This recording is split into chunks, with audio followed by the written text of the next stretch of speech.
Welcome back. સમાચારમાં આગળ વાત કરીએ સુરતની. સુરતથી અત્યારે એક બ્રેકિંગ ન્યૂઝ મળી રહ્યા છે. સર્કિટ હાઉસ પાસે કોરા પોલીસ પાસ મળી આવ્યા હોવાના સમાચાર. તાપી નદીના કાંઠે ઓન ડ્યુટી લખેલા કાર્ડ મળી આવતા ફરી એકવાર ચર્ચા જાગી છે. અઠવા લાઇન સર્કિટ હાઉસ પાછળથી પોલીસના કોરા પાસ મળી આવ્યા છે. વોકવે પર બિનવારસી મળી આવ્યા આ પોલીસના કોરા પાસ, જેનાથી ફરી એકવાર ચર્ચાનું કેન્દ્ર બન્યા છે. વીઆઈપી લોકોના બંદોબસ્ત સમય આપવામાં આવે છે આ પાસ, અને બિનવારસી મળી આવેલા પાસમાં પોલીસના સિક્કા પણ મારેલા છે. એવું બની શકે કે આ પાસને લઈને કોઈ પણ પ્રકારની ગેરરીતિ પણ અપનાઈ શકે. સિક્કા મારેલા પાસનો કોઈ પણ પ્રકારનો દુરુપયોગ પણ થઈ શકે. આ લાપરવાહી, આ બેદરકારી કેવા પ્રકારની અને કોની છે તેના વિશે હવે તપાસ હાથ ધરવામાં આવશે. શૈલેષ ત્રિવેદી ફોન લાઈન પર જોડાઈ ગયા છે, વીટીવી સંવાદદાતા. તેમની સાથે વાત કરીએ. શૈલેષ, સર્કિટ હાઉસ પાસે પોલીસના નામ લખેલા કોરા પાસ મળી આવ્યા છે, જેમાં પોલીસના સિક્કા પણ છે. આખો મામલો શું છે? કાર્યવાહી શું ચાલી રહી છે?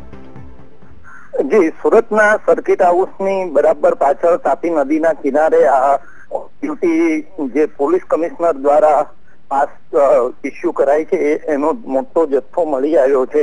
શક્ય છે કે આ જે વીઆઈપી અથવા વીવીઆઈપી ના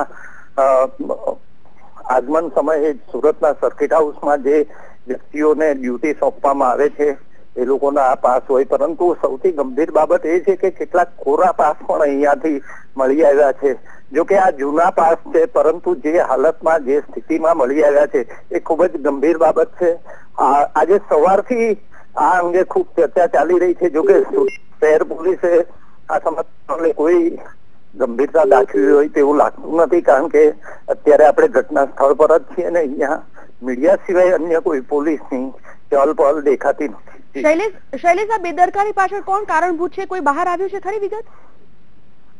આ બેદરકારી કોની છે હજી સુધી બહાર આવ્યું નથી, પરંતુ શક્ય છે કે સર્કિટ હાઉસના જે સ્ટાફ છે, સર્કિટ હાઉસના મેનેજર છે, એ લોકોની આ બેદરકારી હોઈ શકે કે જેમણે એક વખત બંદોબસ્ત કે વીઆઈપી આવીને જતા રહ્યા પછી જે પાસ હોય એનો નાશ કરવો જોઈએ, એને બદલે આવી રીતે ખુલ્લામાં ફેંકી દીધા છે. જી શૈલેષ, આભાર.